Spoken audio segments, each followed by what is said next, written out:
Hi guys and welcome back to the channel and I am Ankush Thakur and आज guys हम बात करने वाले हैं क्रिएशन ऑफ पाकिस्तान के बारे में। ठीक है, हम लोग देखेंगे कि किस तरीके से क्या हिंदुस्तान के पूरा जो भी हमने मॉडर्न हिस्ट्री देखेंगे। आज हम फ्रॉम पूरा हमने इंडियन फ्रीडम स्ट्रगल में देखेंगे कि किस तरीके से जो मुस्लिम कम्युनिटी है उनको किस तरीके से उनके दिमाग में ये चीज़ आ जाती है कि हमें एक सेपरेट नेशन चाहिए, कैसे ये डिमांड जो है वो बढ़ रही है, क्या कुछ हो रहा है। हम लोग आज़ादी की तरफ एक एक कदम अपनी जो है बढ़ा रहे हैं, इंडिपेंडेंस की तरफ हम लोग जा रहे हैं और उस नाजुक हालात में जो मुस्लिम कम्युनिटी है अंडर मुस्लिम लीग डिमांड करती है कि हमें एक अलग देश चाहिए, जो कि उस टाइम एक बहुत ही नाजुक स्थिति हो चुकी थी कि कैसे वो लोग जो हैं वो क्रिएट करेंगे ऐसे सारे क्या प्रोसेस यहां पर रहने वाला है। सो आज का टॉपिक हम लोग करेंगे टू नेशन थ्योरी के बारे में एंड क्रिएशन ऑफ पाकिस्तान।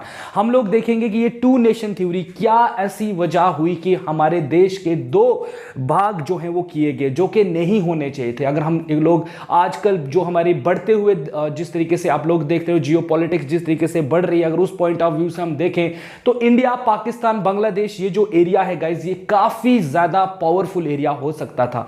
यहां मिलिट्री से लेकर रिसोर्स से लेकर हर वो चीज जो इस देश को पावरफुल बना सकती थी वो जो है यहां पर पाई जाती है।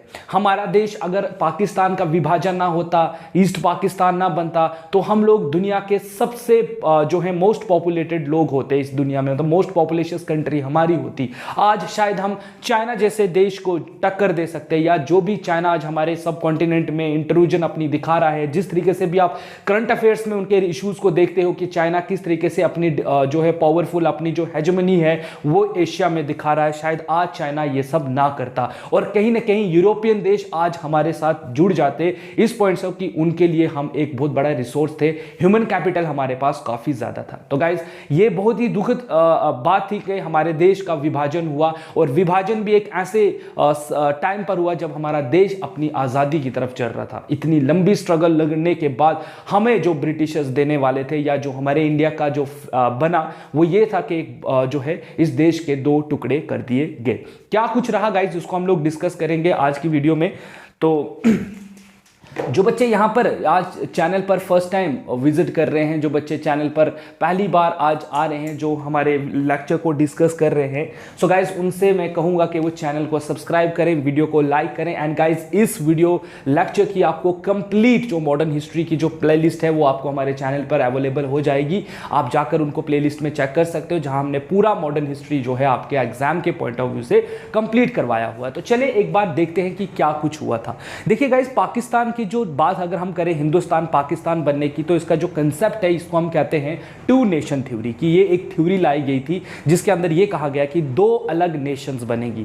ये दो नेशंस क्या होती हैं गाइज, ये देखा जाए तो हम लोग ने ये देखा कि हिंदू और मुस्लिम्स को जो है दो अलग आइडियोलॉजी से देखा जाने लगा। यहां धर्म को बीच में लाकर ये देखा जाने लगा कि हिंदूज का अपना रीति रिवाज है, अपने कस्टम्स है, अपना सब कुछ है, वो अपने तौर तरीके अपने तरीके से चलाते हैं और मुस्लिम्स का उनके बिल्कुल ऑपोजिशन में है। सो ये दो आइडिया, ये दोनों का जो रहन सहन है या जो भी लाइफ को स्पेंड करने की आइडियोलॉजीज हैं वो अलग हैं और ये दो आइडियोलॉजीज कंबाइन एक साथ होकर नहीं रह सकती हैं। इसी के चलते हमारे देश का जो है वो बंटवारा किया गया। तो देखते हैं क्या है यहां पर। देखिए टू नेशन थ्योरी जो है एक आइडियोलॉजी थी, ये एक आइडिया था जिसको लाया गया है ऑफ द रिलीजियस नेशनलिज्म। इस जिस तरीके से हमारे देश में रिलीजियस नेशनलिज्म बढ़ा, बल्कि हम लोगों को जो है एक मतलब नेशनलिज्म जो यहाँ पर होना चाहिए था हमारे देशभक्ति का, वो यहाँ पर अब क्या हो गया है, देश में रिलीजन नेशनलिज्म हो गया। धर्म को मान्यता लोग ज्यादा देने लगे बल्कि इंडिया को कम मान्यता देने लगे। सो रिलीजियस नेशनलिज्म जब बहुत ज्यादा इंडिया के अंदर हो गया विच सिग्निफिकेंटली इन्फ्लुएंस द इंडियन सब कॉन्टिनेंट, और इस रिलीजियस नेशनलिज्म का हमारा जो इंडियन सब कॉन्टिनेंट है उस पर काफी जो है बड़ा असर देखने को मिला। Following the independent form of the British empire, ठीक है, following its independence from the British empire. जैसे ही हम लोग अंग्रेजों से इतनी बड़ी लड़ाई लड़कर हम लोग इतने 200, 300, 250 साल की लड़ाई लड़ रहे हैं और अपने देश को आज़ाद करवा रहे हैं, उसके बाद हमें क्या मिला, हमें मिला यहाँ पर दो अलग अलग नेशंस बनाई गई। ये हमारा अवार्ड था इतनी बड़ी लड़ाई लड़ने का। अकॉर्डिंग टू दिस थ्योरी अगर हम बात करें टू नेशन थ्योरी की, तो इसमें क्या है देखिए, मुस्लिम्स और इंडियंस जो हैं, इंडियन हिंदू जो हैं, और टू सेपरेट नेशन। इस नेशन थ्योरी का ये मानना था कि हिंदू और मुस्लिम दो अलग अलग नेशंस हैं, उनके अपने कस्टम्स हैं, उनका अपना रिलीजन है, अपने ट्रेडिशंस हैं, इसलिए सोशल और मॉरल पॉइंट्स पर अगर हम देखें, Muslim should be able to have their own separate homeland outside of Hindu majority India. तो इन लोगों ने कहा कि जब हम लोगों का सब कुछ अलग है, हम लोग धर्म के नाम से अलग हैं, हर एक चीज से एक दूसरे से अलग हैं, तो भाई साहब हमारा तो ये बनता है कि हम लोग हिंदू मेजॉरिटी एरिया से अलग होकर एक अलग देश जो है वो बनाएं।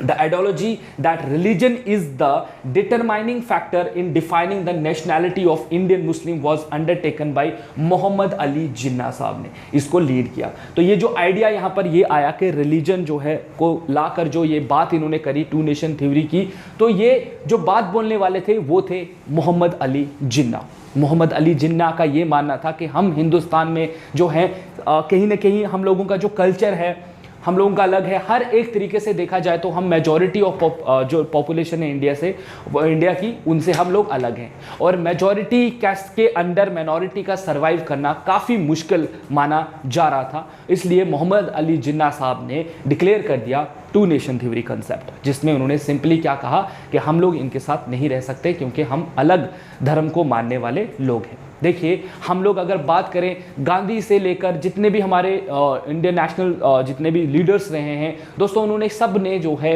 नेशनलिटी को बढ़ाने की बात करी है। सोशल जितने भी ईवल्स हैं जिनमें रिलीजन भी एक है, अगर आप धर्म के नाम पर विभाजन अपने देश का करोगे तो आप लोग क्या, तो आज उसका खामियाजा हम आज भी भुगत रहे हैं। जैसे मैंने आपको बताया कि हम एशिया की सबसे बड़ी कंट्री बन सकते थे, एरिया वाइज भी एंड पॉपुलेशन वाइज भी। हम लोग कितना कुछ कर सकते थे, ये आज हमारे लोग समझ रहे हैं, ये आप लोग समझ रहे हो, लेकिन उस टाइम पर सिर्फ धर्म के नाम पर जो है बात उठी, और उस धर्म के नाम पर जो है किस तरीके के दो देश हमारे बने। तो यहाँ पर ये सब चीज़ें आपको पता होनी चाहिए। अगर हम क्रिटिकल इवेंट्स को पढ़ें, देखिए पूरा अगर हम हिस्ट्री देखें कि ये सब कैसे हुआ था, तो इसकी शुरुआत जो हुई है अंग्रेज़ों ने इसकी शुरुआत की थी। हम लोग एक बार नज़र मारेंगे 1909 से लेकर और 1947 की तरफ जितना कुछ भी ब्रिटिशर्स ने, देखिए ब्रिटिशर्स ही थे जिन्होंने हमारे दिमाग में ये धर्म का कीड़ा जगाया था। आपको याद होगा जब 1909 में ब्रिटिशर्स ने सेपरेट इलेक्टोरेट दे दिए थे, किस बात को लेकर दिए थे, क्योंकि बंगाल में नेशनलिज्म बढ़ रहा है, तो उन्होंने सबसे पहले पाकिस्तान बांग्लादेश को जो है वो दो हिस्सों में डिवाइड किया, जहां पर उन्होंने एक हिंदू मेजॉरिटी एरिया क्रिएट कर दिया, एक तरफ मुस्लिम मेजॉरिटी एरिया क्रिएट कर दिया। मुस्लिम्स को गुमराह करते करते उन्होंने उनकी तरफ जो है सेपरेट इलेक्टोरेट दिया, और वहीं से सारी कहानी जो है वो शुरू होती है। तो देखिए क्या बात है, इसको हम एक बार देखेंगे। सो पार्टीशन ऑफ बंगाल हुआ था गाइस 1905 में, याद होगा आपको, बंगाल के विभाजन कर दिया गया था, दो बंगाल बना दिए गए थे, ईस्ट बंगाल और West Bengal. Serve the first act of British towards breaking किस चीज को, द हिंदू मुस्लिम यूनिटी। क्या चीज थी गाइस, पहली बार यहां पर हिंदू और मुस्लिम्स की यूनिटी को ब्रेक करने की बात जो हुई थी वो हुई थी बंगाल के विभाजन से। अगर बंगाल में ये लोग ऐसा नहीं करते, धर्म के नाम पर लोगों को नहीं बांटते, तो शायद आज ईस्ट बांग्लादेश भी हमारा पार्ट होता। लेकिन इसकी शुरुआत हुई थी 1905 में जब बंगाल का विभाजन हुआ था। लेटर बाद में हम देखते हैं introduction of moral Minto reforms लाए गए, ठीक है। दूसरी जो बात हमने देखा कि ब्रिटिशर्स ने एक सेपरेट इलेक्टोरेट करते गवर्नमेंट ऑफ इंडिया एक्ट 1909 को लाया, जिसको आप लोग मॉरल मिंटो रिफॉर्म्स के नाम से जानते हो, डिटेल में पढ़ाया हुआ है, वीडियो लेक्चर में जाकर समझ सकते हो। Proved to be the critical junction in the struggle against colonial domination in India. तो वो भी कहीं ना कहीं उसमें भी हमने प्रूव किया, और किस तरीके से वो एक क्रिटिकल जंक्शन था जो हमारे स्ट्रगल हम लोगों ने की कॉलोनियल डोमिनेशन इन इंडिया के अंदर। The reforms introduce a system under which separate electorate were formed. इस एक्ट के अंदर सेपरेट इलेक्टोरेट की बात कर दी गई, सिर्फ इस बात को लेकर कि भाई साहब मुस्लिम्स को अगर हम सेपरेट इलेक्टोरेट दे देंगे, मुस्लिम कम्युनिटी शांत हो जाएगी, आईएनसी बेसलेस हो जाएगी, आईएनसी कुछ नहीं कर पाएगी। तो इन्होंने क्या किया, मेजॉरिटी को देखिए मुस्लिम्स को सेटिस्फाई तो कर दिया, नो डाउट ही अच्छा स्टेप था, लेकिन आईएनसी इस टाइम पर डिमांड कर रही थी स्वराज्य की, सेल्फ गवर्नमेंट की। वो लोग यहां पर सेपरेट इलेक्टोरेट नहीं मांग रहे हैं, वो कह रहे हैं कि हम एकजुट होकर लड़ेंगे तो देश को आजादी मिलेगी। लेकिन भाई साहब यहां पर चल रहा है कंसेप्ट सेपरेट इलेक्टोरेट का, है ना। तो ये सब कर दिया, जिससे क्या हो गया, मुस्लिम लीग खामोश हो गई और आईएनसी के पास जो है ढेर सारा लॉस उनको हुआ, क्योंकि उनकी नेशनल स्ट्रगल मूवमेंट्स जितनी भी चल रही थी वो सारी की सारी, जैसे उस टाइम पर चल रही थी स्वदेशी मूवमेंट, स्वदेशी एंड बाइकॉट मूवमेंट उस टाइम पर चल रहा था, तो वो एकदम से जो है ठप हो गया था। रीजन क्या था? क्योंकि मेजॉरिटी ऑफ लोगों ने ब्रिटिशर्स को सपोर्ट करना स्टार्ट कर दिया था, क्योंकि उन्होंने उनको सेपरेट इलेक्टोरेट दिया है। उसके बाद हम देखते हैं where only Muslims could be vote for Muslim candidates in constituencies reserved for them. ये आपको याद होगा, मैंने आपको ये चीज भी पढ़ाई है। सेपरेट इलेक्टोरेट का मतलब ये हुआ कि जिस एरिया में मुस्लिम मेजॉरिटी में है वहां का लीडर जो है वो मुस्लिम ही चुना जाएगा, क्योंकि मुस्लिम वोट वहां सबसे ज्यादा है। व्हाट हैपेंड नेक्स्ट गाइस, उसको भी देख लेते हैं एक बार। उसके बाद हम देखते हैं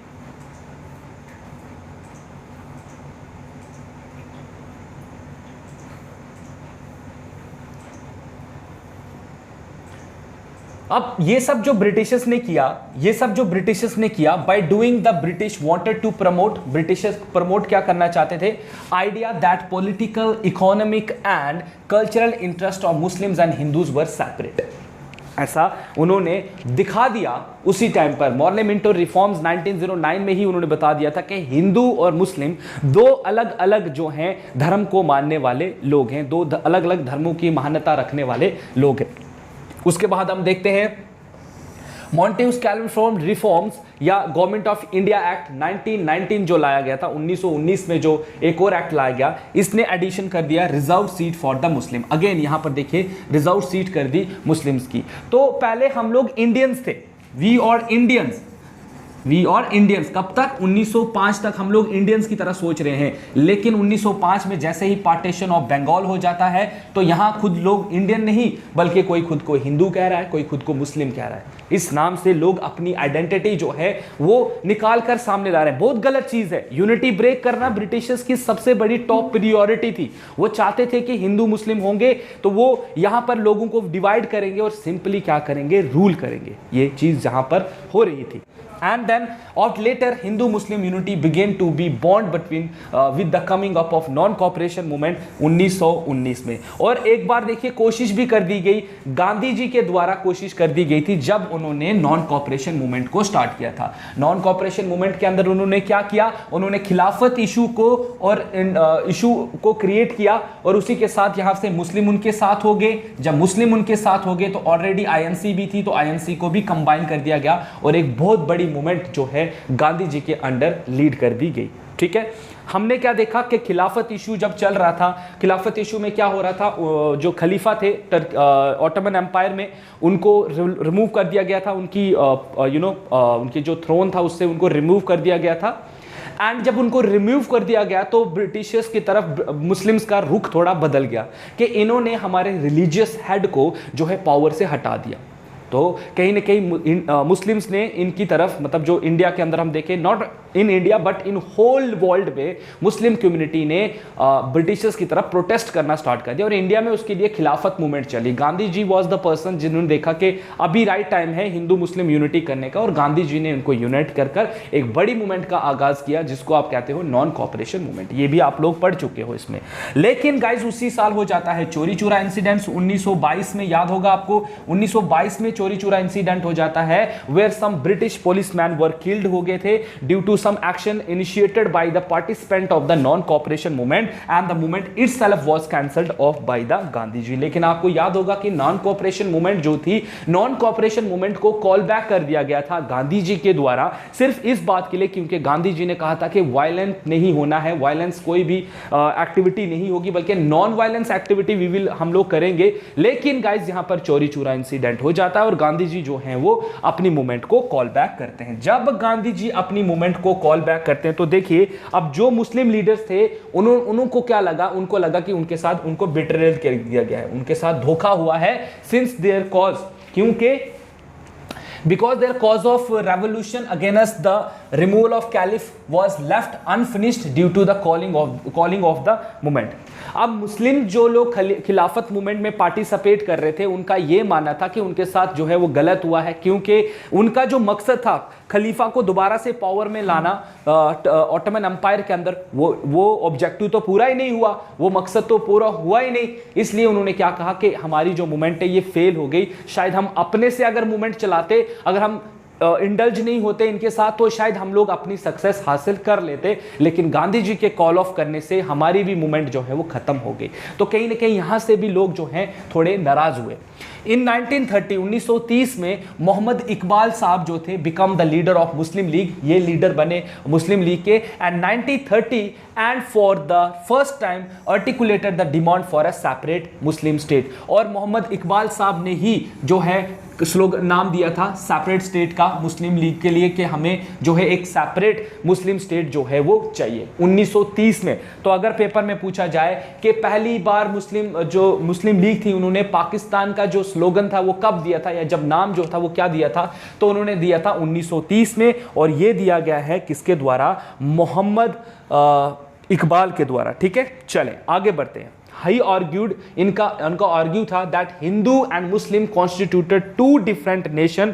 इन्होंने कहा कि हिंदू और मुस्लिम दो अलग अलग नेशंस हैं in themselves and were incompatible. ये बिल्कुल एक दूसरे से अलग हैं, बिल्कुल हर तौर तरीके से आप देखोगे, कल्चर वाइज देखोगे, ट्रेडिशन वाइज देखोगे, आप हर एक तरीके से देखो तो कहता है ये दो अलग अलग धर्म के लोग हैं।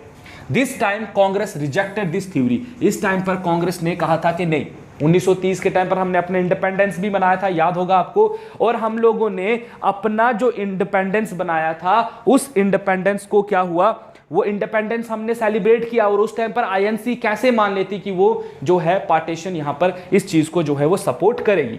एंड फर्दर बाद में the policy of British to divide and rule got exemplified in the communal award of 1932। और एक बार फिर से अंग्रेजों ने जो हमारी डिवाइड एंड रूल पॉलिसी जो थी उनकी, उसको प्रमोट किया। कब? जब उन्होंने हमें 1932 में कम्युनल अवार्ड दिए। ये कम्युनल अवार्ड्स याद होगा आपको, जिसके तहत गांधी जी ने जो है फास्ट भी रखा था, 21 दिन का फास्ट रखा था उन्होंने। और उसके बाद जो है कम्युनल अवार्ड्स को जो है फिर इन्होंने कैंसिल नहीं हुआ था एक्चुअली में, ये दे दिया गया था।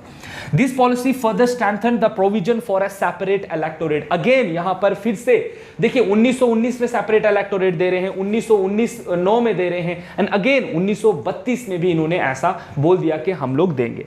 जिन्ना इन 1940, जिन्ना साहब 1940 में declare that Muslim league conference held at Lahore. और मुस्लिम लीग की एक कॉन्फ्रेंस हो रही थी लाहौर में, that Hindu and Muslim belong to two different religion, philosophies, social customs and literature के हिसाब से अगर देखा जाए तो हिंदू और मुस्लिम दो अलग अलग जातियां हैं, दो अलग अलग लोग हैं, दो अलग अलग सोच रखने वाले लोग हैं, इसलिए ये एक साथ नहीं रह सकते हैं। उसके बाद हम देखते हैं कि क्रिप्स मिशन जब इंडिया आया था, इसके बारे में भी मैं आपको पढ़ा चुका हूं, क्रिप्स मिशन के बारे में, जो 1942 में आया, सुजेस्टेड दैट, उसने सुजेस्ट किया that India be granted a dominion status. उस टाइम पर इंडिया को डोमिनियन स्टेटस की बात कर दी गई थी अंडर द ब्रिटिश एम्पायर के under. Mission did not accept the demand for Pakistan. इस मिशन ने सिंपली ये रिजेक्ट कर दिया कि नहीं, सेपरेट स्टेट नहीं मिल सकती है, डिमांड नहीं पूरी नहीं हुई, but allowed for a provision where by provinces could secede from the Indian union. लेकिन उन्होंने एक प्रोविजन ये दिया कि हाँ, अगर आप देखो पाकिस्तान हम नहीं बना सकते हैं, लेकिन जो इंडिपेंडेंट का उन्होंने उस टाइम पर एक नाम किया था, याद है, उन्होंने कहा था कि आप इंडिपेंडेंट रह सकते हो, जो प्रिंसली स्टेट्स हैं वो इंडिपेंडेंट रह सकती हैं, ये जो भी वो करेगी। इवेंचुअली क्या हुआ, 16th of August 1946 Jinnah declared direct action day. तो 16 अगस्त 1946 की बात है, तो भाई साहब क्या हो जाता है, जिन्ना साहब की तरफ से एक क्या हो जाता है, डिक्लेयर किया जाता है direct action day, and the Muslim league raise the demand for the independent Pakistan, कि नहीं भाई साहब हमको पाकिस्तान चाहिए और चाहिए ही चाहिए। There were criminal tension among the Hindus and Muslim. बहुत सारी जगहों पर बहुत ऐसे हालात बन गए कि दंगे फसाद, राइट्स होना, क्रिमिनल राइट्स होना तक जो है सिचुएशन आन पड़ी, जिसमें हमारे बहुत सारे इंडिया के अगर अंदर हम एरियाज देखें तो बहुत सारे एरिया जो हैं वो अगर हम देखा जाए तो उनको जो है अफेक्ट भी हुए। जैसे हम बात करें कलकत्ता, मैड्रास, बॉम्बे, बिहार और पंजाब, ये वो एरिया है गाइस जिसमें ये डायरेक्ट एक्शन डे की वजह से लोग जो हैं आपस में लड़ना शुरू हो गए। धर्म के नाम पर हम लोगों ने क्या करना स्टार्ट कर दिया, आपस में लड़ना स्टार्ट कर दिया, और ये प्रूफ कर दिया कि इंसान जो है वो इस धरती पे रहने के काबिल नहीं है। इंसान होता है, और इंसान जो है वो धर्म के नाम पर सिर्फ बढ़ सकता है, ठीक है ना। तो यहां पर ये चीज साफ तरीके से देखी गई। और जब ये सब हो रहा था, पता नहीं कितने, अभी तक तो मेरे पास एग्जैक्ट डाटा मेरे पास नहीं है, बट मेरे को इतना पता है कि लोगों की तरफ से जो है है बहुत ही बुरा, जहां पर मुस्लिम मेजॉरिटी थी तो उन्होंने हिंदूज को मारना स्टार्ट कर दिया, जहां हिंदूज मेजॉरिटी में थे उन्होंने मुस्लिम्स को जो है वो जो है मारना शुरू कर दिया। As far as my concern, मेरे को याद है मेरे दादू मुझे सुनाया करते थे कि हमारे गांव में आफत आई थी। आई वॉज वेरी, मतलब मुझे पता नहीं था कि ये आफत क्या, आई वॉज थिंकिंग कि कोई हवा बादल ऐसा कुछ पड़ा था, तो दे सेड ऐसे कि हाँ आफत आई थी। तो आई सेड एक दिन दादू जी की क्या हुआ था, ठीक है, तो ही सेड के कुछ ग्रुप आया था लोगों का, एंड हिज, मेरे दादू के जो ग्रैंडफादर थे, ठीक है, ग्रैंडफादर आए और मतलब कजिन थे दादू के, या जो भी थे पापा के भाई वगैरह कुछ तो थे ऐसे। तो ही साइड के उनको जो है वो मार दिया गया था बिकॉज वो अपना घर नहीं छोड़ रहे थे, ठीक है, तो उन्होंने अपना घर नहीं छोड़ा था। तो उनको जो मुस्लिम्स का उस तरफ जो है हमारी तरफ जो थे वो आए थे मुस्लिम लोग, and they you know burned whole the house, उन्होंने पूरा घर जला दिया, जो भी घर में सामान था वो लूट कर ले गए। एंड द पर्सन, हम लोग, मेरे दादू कहते हैं कि हम लोग सब भाग गए थे वहां से, लेकिन वो बंदा वहां पर अड़ा रहा इस बात को लेकर कि नहीं वो मुझे क्या करेंगे, मैंने क्या बिगाड़ा है किसी का, तो मैं यहाँ पर रहूंगा, मैं यहाँ पर जो है मेरे मतलब गाय भैंस बकरी जो भी है वहां पर मैं रहूंगा इनके साथ। लेकिन गाइस जो जनता होती है, जो मॉब होता है, वो नहीं देखता है कुछ भी, तो वो आए, उन्होंने सबसे पहले तो उनका घर वर लूटा, उनको मारा और उनको उसी घर में डालकर जानवरों के समेत जो है वो आग लगा दी। तो आई वॉज थिंकिंग कि हाँ कितना कुछ, और ऐसे आप अगर कोई आपके दादा परदादा हैं तो उनसे आप पूछ सकते हो, तो बहुत स्टोरीज आपको मिलेंगी, तब जाकर अब जाकर मुझे समझ आती है कि वो आफत लोग जो है, अब वो लोग पढ़े लिखे नहीं थे, ठीक है, लेकिन माई ग्रैंडफादर वॉज मतलब एजुकेटेड थे वो बहुत ज्यादा, he was graduate of his time, तो उन्होंने मुझे बताया था कि हाँ ये पार्टीशन का पार्ट है एंड ऑल दैट, ये सब चीजें। तो देखो ये सब सिचुएशन रियल इंसिडेंट मैंने आपको बताया। तो गाइस उन हालात, उन जगहों का नाम लीजिए जहां पर मोस्ट अफेक्टेड थे, मैड्रास, बॉम्बे, बिहार, पंजाब, ऑल दैट, ये सब चीजें जो हैं वो हुई थी यहां पर, ठीक है। तो देखो ये हो सकता है वो पार्टीशन का ना हो, वो आपका हो जब हम लोग 1947 में जब अफगान हमारे इंडिया में घुस गए थे, आई मीन टू से पीओके में घुस गए थे, उनका कंसेप्ट हो सकता है। लेकिन बांग्लादेश, कलकत्ता, ये सब जो एरिया थे यहां पर सबसे ज्यादा इफेक्ट देखने को मिला पार्टीशन का, और लोगों ने एक दूसरे को जो है मारना स्टार्ट कर दिया बगैर ये सोचे कि हम लोग क्या कर रहे हैं, ठीक है। तो ये सब जब हुआ तब क्या हुआ गाइस, प्रेशर आ गया ब्रिटिशर्स के ऊपर कि ब्रिटिशर ने कहा कि अगर हम इनको ऐसे छोड़ देंगे, इनको अगर हमने पाकिस्तान नहीं बनाया और इनको ये छोड़ दे अगर इनको ऐसे दे दिया तो ये देश जो है वो सरवाइव नहीं करेगा, तो ये आज और कल भी जो है ये अलग हो जाएंगे। इसलिए गाइस माउंटबेटन थे उस टाइम पर हमारे वॉइसरॉय, तो उन्होंने क्या कर दिया, गवर्नर जनरल थे, तो माउंटबेटन ने क्या कर दिया, अनाउंस कर दिया कि agreed with the Muslim leagues demand for a independent Pakistan, but he was also saw married in the Congress demand for unity. लेकिन वो देख रहे थे कि कांग्रेस यहां पर यूनिटी की बात कर रहा है, लेकिन मुस्लिम लीग जो है यहां पर सेपरेट नेशन की जो है वो बात कर रही है, ठीक है। He was asked by the British government to explore the option of the creating a united India and the option of the partition. However, unity sign did not find place. Unity के sign हमें यहाँ पर कोई sign जो है वो नहीं मिले. And finally, as a result, India and Pakistan Dominion were created in 1947. और आखिरकार 1947 में जब पूरा देश आज़ादी की खुशी मना रहा था, कहीं ना कहीं दुख भी उन लोगों को होगा कि इन्होंने जो है एक रात वो अपने मतलब लोगों को देखो एकदम से अनाउंस हो गया कि हाँ भाई क्रिएशन हो गई हिंदुस्तान पाकिस्तान की। तो सोचिए उस टाइम पर वो लोग जो इन एरियाज में रहते होंगे उनके पास आइडिया ही नहीं है कि हम हैं कहाँ, आर वी इन इंडिया और आर वी इन पाकिस्तान, हम हैं कहाँ भाई साहब। तो ये काफ़ी सिचुएशन जो है यहाँ पर जो है वो रही है। And guys as far as the historians concept of view is concern, तो ये जिन्ना की तरफ से लिया गया सबसे एक बुरा डिसीजन था, क्योंकि जिन्ना जिन्होंने सपना देखा था कि पाकिस्तान बनेगा, वो देश जो है जिन्ना साहब वहां पर एक साल भी सरवाइव नहीं कर पाए और टीबी के पेशेंट वो बन गए थे and he died with in a year. Pakistan के बनने में सिर्फ एक साल में ही उनकी जो है वो निधन हो गया, उनके जो है मृत्यु हो गई और उनके फैमिली मेंबर्स ने भी जो है वहां जाने से साफ मना कर दिया। They are still residing in India, मतलब मुंबई में हैं वो लोग इसी एरिया में, क्योंकि जिन्ना साहब भी मुंबई से ही बिलोंग करते थे, बॉम्बे से बिलोंग करते थे, ठीक है। तो देखिए जिस इंसान ने सपना देखा पाकिस्तान का, तो पाकिस्तान मतलब बनता, डेवलप होता, लेकिन इससे पहले हमने क्या देखा कि हालात क्या हो गए कि वहां के जो मेन लीडर थे वो लोग ही नहीं रहे। तो गाइज आज भी पाकिस्तान जो है कि आप हालत देखते हो कि क्या हालत है, उसकी इकोनॉमी देखिए, आप इमेजिन नहीं करेंगे हमारे देश में अगर आप गाड़ी लेने जाओ, मतलब लाइक हम मोस्टली हमारे जैसे अल्टो K10 ऐसी गाड़ियां लोग रहते हैं, तो ये 3 से 4 लाख के बीच में आपको आराम से आएगी। लेकिन अगर आप बात करो पाकिस्तान की तो 17 से 18 लाख रुपए की गाड़ी आपको वहां पर ये मिलेगी जो हमारे देश। तो ये है हमारी इकोनॉमी और उनकी इकोनॉमी। आप देखो उन पे आए दिन जो है कैसे कैसे हर देश सैंक्शन लगा रहा है क्योंकि उधार उन्होंने इतना लिया हुआ है। तो पाकिस्तान की जो कंडीशन देखिए, वहां का पॉलिटिकल सिस्टम देखिए, वहां हमेशा जो है मिलिट्री रूल आता है, हमेशा वहां पर जो है मिलिट्री कूप होता है ना, हमेशा कोई मतलब डेमोक्रेसी वहां डिस्टर्ब्ड है। हर एक तरीके से पाकिस्तान एक डिस्टर्ब स्टेट जो है इस टाइम पर बना है। तो ये सब क्या हुआ, ये सब आज की क्लास में आपने पढ़ा। सो आई होप सो कि आपको आज की क्लास जो है वो अच्छी लगी हो, जिसमें हमने आपको बताया कि टू नेशन थ्योरी क्या थी और पाकिस्तान का क्रिएशन कैसे हुआ। अब हम गाइज अपने बैक टू द ट्रैक आएंगे कि अब हमारे इंडिया में क्या हो रहा है, हम लोग कैसे कैसे कौन कौन से प्लान लिए गए थे। और ये जो आपने पूरी कहानी आज की पढ़ी, अभी ये कहानी बाकी है। अभी हम देखेंगे कि अभी तो हमने सीधा सीधा पढ़ा कि हाँ ये हुआ था, लेकिन हम देखेंगे कि यहाँ पर हिंदू मुस्लिम, जैसे यहाँ पर बात हुई थी ना, इन्होंने बोला कि हम लोग ऑप्शन देंगे, ठीक है, और यूनाइट करो इंडिया को, और बातें होंगी आपस में। ऐसा नहीं कि एकदम से बोल दिया, नहीं। डायरेक्ट एक्शन डे करने से पहले भी यहाँ पर बहुत सारे हालात ऐसे हुए, हिंदू मुस्लिम यूनिटी को करने के लिए बहुत सारी कोशिशें की गई। जब आखिरकार इस कोशिश का कोई नतीजा नहीं निकला, तब जाकर ब्रिटिशर ने हमारे देश को 2 हिस्सों में डिवाइड किया। सो गाइज आज की वीडियो के लिए बस इतना ही। कल आपसे जो है यहाँ से आगे की वीडियो आपको मिलेगी। सो गाइज आपके लिए क्या करना है, जो है चैनल को सब्सक्राइब करो, वीडियो को लाइक करो, शेयर करो, कमेंट करो, एंड गाइज अच्छे से पढ़ाई करो। तो stay tune with our channel guys for more updates, and thank you so much and have a nice day.